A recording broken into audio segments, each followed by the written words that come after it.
जो 1 घंटे विवेकानंद में देगा उस युवा को अपने जीवन में हर दिन 1 घंटे बचेगा, ये तय है। देखे तो देखे। हम तभी समझ जाएंगे तब हम पढ़ने की आदत बनाएंगे। अभी की स्थिति ऐसी है कि हम किताब पढ़ना नहीं चाहते हैं, इतिहास की किताब पढ़ना नहीं चाहते हैं, साहित्य की किताब पढ़ना नहीं चाहते हैं। और उठो जागो और तब तक मत रुको जब तक लक्ष्य की प्राप्ति ना हो जाए, ये स्वामी विवेकानंद जी ने कहा था। क्योंकि वो हमेशा युवाओं को आगे बढ़ाने की बात करते थे और युवा जो है वो स्वामी विवेकानंद जी को काफ़ी ज़्यादा प्रेरणा मानते हैं, क्योंकि वो हमेशा आगे बढ़ने के लिए हमेशा इंस्पिरेशन दिए हैं युवाओं को। आइए हम जानेंगे, कुछ लोगों से बात करेंगे कि वो स्वामी विवेकानंद जी के बारे में क्या जानते हैं। जी, मेरा नाम अमन है। देखिए, आज युवा दिवस है और हम लोग रांची के बड़ा तालाब के पास आए हुए हैं। युवा दिवस बेसिकली लोग एक दिन ही मानते हैं 12 जनवरी को, बट युवा दिवस बस एक दिन मानने वाली बात नहीं है, क्योंकि आज आप देखिएगा तो आज विवेकानंद जयंती भी है। और विवेकानंद जयंती है तो इसका मतलब यह है कि ये पूरे देश में तो मनाया जा ही रहा है, पर उनके बातों को भी हमें अपने ध्यान में रखना चाहिए। और आज के युवाओं में कहीं ना कहीं देखिएगा तो भटकते युवाओं को आपको देखने को मिलेगा। कहीं ना कहीं वो अपने मोटिवेशन जो वो सोचते हैं, वो एक लक्ष्य रखते हैं, उसको प्राप्त करना तो चाहते हैं पर उसके लिए काम नहीं करते। और जैसा कि आप जानते होंगे कि विवेकानंद जी का एक कोट है, बहुत ही फेमस कोट है कि उठो जागो और तब तक मत रुको जब तक लक्ष्य की प्राप्ति ना हो जाए। युवा मतलब आप देखेंगे तो उनको लक्ष्य तो चाहिए, पर वो उठना नहीं चाहते, जागना नहीं चाहते, बस वो चाहते बैठे बैठे मिल जाए। तो युवाओं को मैं यही कहना चाहूँगा कि कम से कम आप अपने लक्ष्य को प्राप्त करने के लिए मेहनत करें और आप एक देश के कल को अच्छा कर सकते हैं, क्योंकि आप देश के भविष्य हैं। जैसा कि आपने सुना कि युवा दिवस सिर्फ एक दिवसीय नहीं है, ये हमेशा युवाओं को मनाना चाहिए, क्योंकि आपको तब तक मेहनत करनी चाहिए जब तक आपकी लक्ष्य की प्राप्ति आपको ना हो जाती है। क्योंकि देखिए, मेहनत हमेशा आपको करनी चाहिए, मेहनत कभी ना कभी कहीं ना कहीं रंग ज़रूर लाएगी। मैं कुछ और लोगों से बात करूंगी और आपको बताऊंगी वो क्या जानते हैं। युवा दिवस आज स्वामी विवेकानंद जी का स्वामी विवेकानंद हम लोग के लिए बहुत ही खास नेक इंसान है। वो हमारे देश के लिए बहुत कुछ किए। और आइए हम कुछ और लोगों से बात करेंगे और जानेंगे कि स्वामी विवेकानंद जी उनके जिंदगी में क्या महत्व रखते हैं। सर, आज स्वामी विवेकानंद जी का जयंती और प्लस आज युवा दिवस भी है, सर क्या कहना चाहेंगे। बहुत अच्छा दिन है। सबसे बड़ा चीज़ है कि स्वामी जी जो थे वो युवाओं को प्रोत्साहित करने का बहुत सारा कार्य किए हैं और युवाओं को उत्थान के लिए बहुत सारा मतलब इस तरह का बुक भी लिख के गए हैं, जिससे इनके बताए गए रास्तों पर चलकर आज के युवा देश के लिए अच्छा कार्य कर सकता है। और सबको बधाई युवा दिवस का। जी बहुत बहुत धन्यवाद।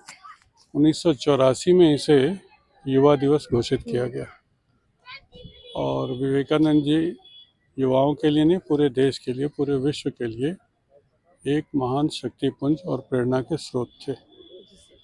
और विवेकानंद जी को अगर हम लोग याद करें, उनके कामों को याद करें, उनके वचनों को याद करें, तो 5 साल में पूरे देश की स्थिति बदल सकती है।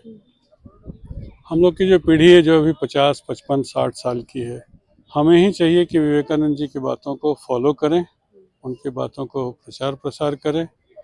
और ये निश्चित है कि उनकी बात को समझने से युवा भी जो 1 घंटे विवेकानंद में देगा उस युवा को अपने जीवन में हर दिन 1 घंटे बचेगा, ये तय है। देखे तो देखे।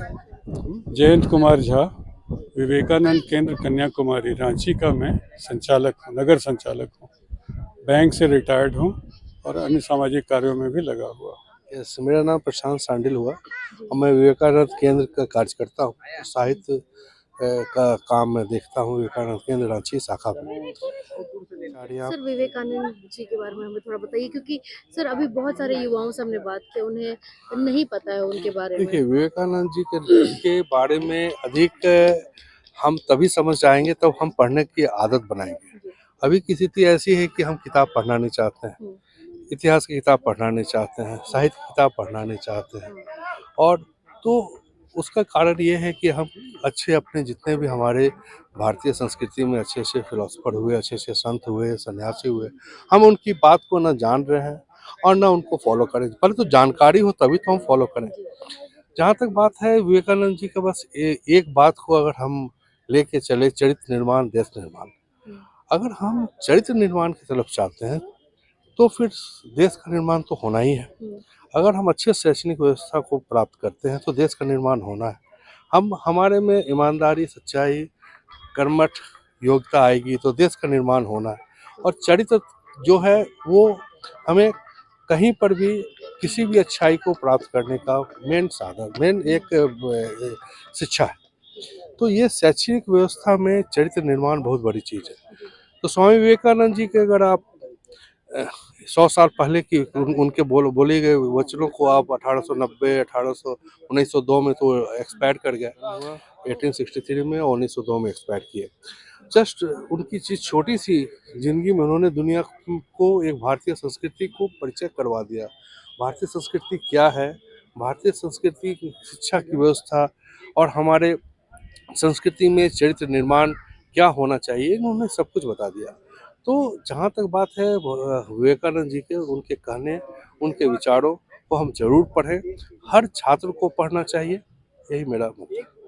जैसा कि आपने सुना कि अगर आपको स्वामी विवेकानंद जी के बारे में जानना है तो आपको किताबों से प्यार होना बहुत ज़रूरी होगा, क्योंकि किताबें ही है जो स्वामी विवेकानंद जी के बारे में हमें बता सकते हैं। और सर से हमने पूछा कि कुछ जो छात्र अभी मिले थे उन्हें स्वामी विवेकानंद जी के बारे में नहीं पता, तो उन्होंने साफ बताया कि अगर आप किताबें पढ़ेंगे, अगर उनके बारे में जानने की कोशिश करेंगे तो आपको ज़रूर पता चलेगा। ऐसी खबरों के लिए आप बने रहिए कैमरा पर्सन काजल चौधरी के साथ, रिया किस्पोट्टा। धन्यवाद। लाइव लगातार के वीडियो को लाइक करें, सब्सक्राइब करें और बेल आइकन को दबाना न भूलें।